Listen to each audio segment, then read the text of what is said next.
Okay. Our next item is we have received a formal complaint, and I am going to go to our attorney, Kirsten Frey, to help us with the policy and the handling of this item. Yep.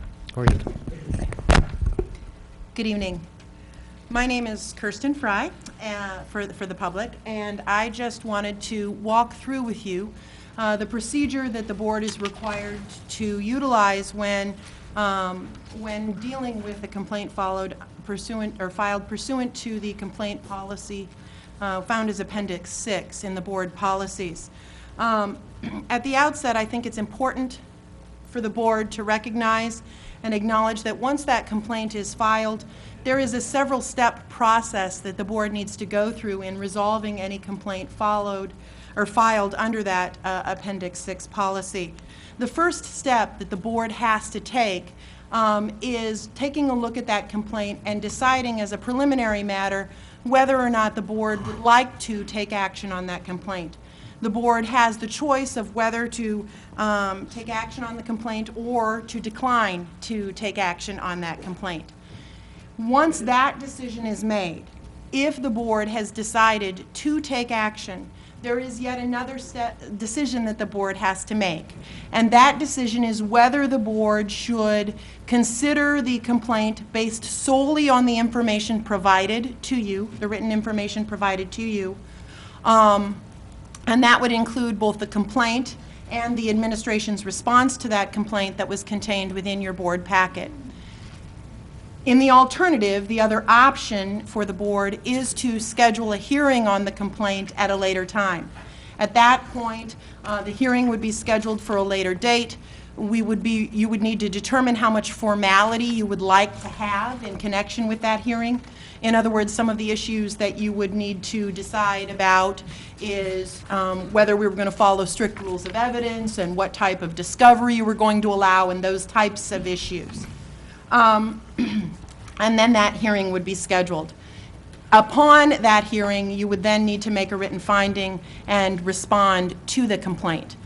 In the event you decide not to consider the complaint at this time, the superintendent's decision would be final at this point, and there would be no further action taken by the board on the particular issue. So it actually is a several-step process that the board needs to go through tonight, with the first issue being, does the board wish to address the complaint or take up the complaint or not? A couple of things I want to mention to you in the context of that decision that are important to note. First of all, as many of you know, a lawsuit was filed against the district today, as well as the administration and the board members, by the complaining individual, alleging violations and seeking a temporary injunction under the Iowa Open Records Law. Okay? That involves some of the same issues that are involved in the complaint proceeding before us tonight. Doesn't mean we can't have the complaint hearing. You should just be aware of that in the fact that that litigation was filed, and the district was just served with that this afternoon. So counsel hasn't been appointed. We haven't had the opportunity to evaluate and review that lawsuit in much detail, but I did just want to make you aware of its existence. The other thing that I want to point out to you is that this policy specifically acknowledges, or the grievance complaint process policy under which this complaint was filed specifically contemplates and recognizes that there are certain policies or procedures in the district that may take it out of the context of this policy. That this policy is not an appropriate avenue for all issues, and that there may be other more appropriate avenues for certain types of complaints or concerns about a district action. Specifically, this complaint doesn't happen in a vacuum in that you are required by law to follow your other policies. And one of the things that concerns me a little bit about this complaint and the way it has been formatted is that this complaint very clearly calls for the evaluation or critique of a particular staff member's conduct and behavior. The concern I have about that is I believe that the board policy found in the board superintendent linkage plans of your board policies specifically prohibits this board from evaluating staff members of the district. Specifically, level 3A of the board superintendent linkage policy indicates the board will refrain from evaluating either formally or informally any staff other than the superintendent. As I understand the superintendent linkage policy, and in my conversations with the board over the years, the theory has been that you delegate that responsibility to monitor and evaluate the staff to the superintendent, and it's his job to do those things. And if you feel like he's not doing a good job, you can certainly evaluate the superintendent for his inability or failure to properly evaluate those who report to him. But you have specifically, by your policy, precluded yourself from evaluating staff. I believe that the way this particular complaint is written, it would be impossible for you to consider this a complaint without evaluating a particular staff member. This complaint clearly calls for the evaluation of a staff member. And I believe that if you were to consider that complaint the way in its current form, you would be violating your own policy and could be subjecting yourself to claims from other individuals about violating other policies. That does not mean that you as a board cannot direct the superintendent to investigate it, to consider it, to take action if he deems necessary, and to report to you. You certainly can do that. But I have concerns about proceeding with a formal consideration of this complaint in this forum given your existing policies. Okay, do you have any questions about that? Questions for Kirsten on our own procedure? Take it back up to the, so your step one was take action or not. Yes. The step two is consider the grievance based solely on the information that's provided or schedule a hearing. Yeah. When you're talking about consideration, are you talking about it at the step one level or the step two level? Okay. When I'm talking, the way I look at it is the first step is, are we going to take action on this complaint? If that is decided in the affirmative, you then need to say what kind of action are we going to take. You can decide we are going to take action based solely on the written documents. And if you want to do that, you can do that tonight based on what you have in front of you. If you decide that you need a more formal hearing, or you need more information, or you need additional time for people to present information to you, you can schedule a hearing at a later date. And that is when you need to decide what type of consideration that hearing is going to look like. Whether you want it all in writing, whether you want written position statements, whether you want, how formal you want that proceeding to be.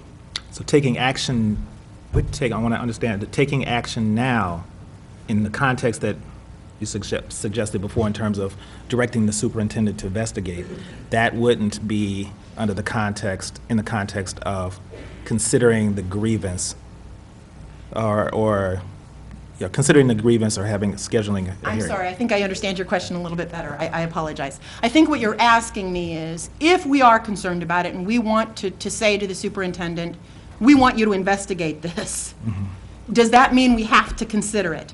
And the answer is, I don't believe it does. Because your policy clearly indicates that the superintendent's responsibility is to evaluate the staff. And I think that you could clearly say, we're going to decline to consider this complaint as a board, because it would be contrary to our policies to do so, but just like you can direct the superintendent to issue you a report on anything else, you could direct the superintendent to investigate and issue a report to the board. So I could make a motion that said that I recommend the board take no action and direct the superintendent to address and report back to the board. Yes. I'd like to make a motion to take no action and direct the superintendent to address and report back to the board. Are we understanding you correctly, Kirsten? I believe that you are. The concern I have... I'm sorry, we had a second, so I've got to... Oh, I'm sorry. Yes, I'll I had a second second, that. so Okay, w- now then go I'll move ahead. on to discussion. I'm sorry, Yeah, I just had to. Yeah. I thought we had a second, so. I believe that you are. I believe that what you're doing here is honoring the policy that you have in place, which you can certainly change the policy prospectively, should you choose to do that. But given the policies that you have in place, I think that you have to balance the interests of the competing, of the complainant and of your staff person. And I think that this is the appropriate course of conduct, given the existing policy. Would it be more appropriate to make, now that we've got a motion on the floor, I guess, maybe I'm sure it's not too late, to just to have a separate motion and not actually have a motion on directing the superintendent? We don't typically vote on directing the superintendent to look into I think that situations. that would be an appropriate way to handle it as well, yeah. So that would be a consensus, Mike. So that would be a different motion, I guess, than what we just passed. I guess we maybe did that too soon. And if you're asking me which I prefer, I prefer the latter, because to the extent that the motion directing the Correct. superintendent implies some type of valuation judgment placed on the board, that can, And it's that- also not consistent with how we've Wait, I handled want to other make sure I understand what you situations. just said. I'm So not- we would have a motion to decline to take action. taking action on the complaint. We would just vote on that, and then we would have board consensus to direct the superintendent to investigate the situation, report back to us. But it wouldn't be part of the formal motion, Okay. because we don't typically. Should I withdraw my You motion? can amend it. You can withdraw it or amend it, I guess. You with can the- amend it. All right, so I'll amend it to take no action. Correct, and then we'll vote on that, and then. And then you I second? second that amendment. Okay. Further discussion? For avoiding situations like this in the future, do you have any recommendations, or should we even maybe, But can It's a we separate handle that at item. another time? okay. All right, all in favor? Aye. Opposed? Okay. And now we have, go ahead. I think that technically you just all approved the amendment, so I think that, Oh, so now we so need you to. need a vote on the You're not amended here all the motion at this time, point. Now, on the motion as amended, all in favor? Aye. Aye, sorry. Opposed? All right, thank you. And then moving on, Steve, Do we have is there consensus from the board that we would like Steve to further investigate the information and to report back to us? Yes. Yes, and I'd like. Speak louder, please. I'd like to consider that with a pretty explicit timeline in terms of when we receive that report back, and based on what the directors feel like is a reasonable I timeline. guess I would ask Steve. That's Steve. What do you- First, you're clear with what we're asking you to do? I'm clear with what you're asking, and I would presume that we could provide a report to you within a month. I'm hesitant to say that we'd have it back within 2 weeks, so I'd ask that you consider that for the May 24th board meeting. Okay. Have specifics on what information we're looking for. Is it the response of a comprehensive report, or are we just wanting information on the response of the administration? I don't mean to interject. Yeah. I think at this point, it's important to keep in mind that the board is not to evaluate staff. Right. That is the superintendent's job. So the superintendent can certainly advise the board, keep you aware of what's happening and what the results of his investigation are.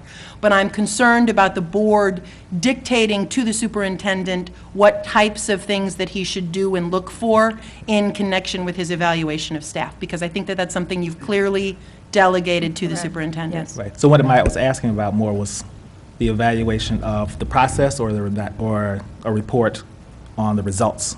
That the distinction? That's more what I was asking about.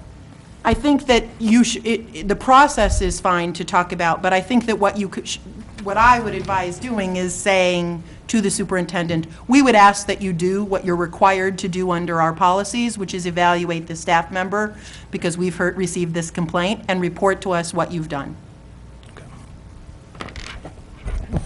So as I hear that, then what I will report back to you is a process update to let you know where that is at, And that could certainly come in the interim between now and that May 24th board meeting.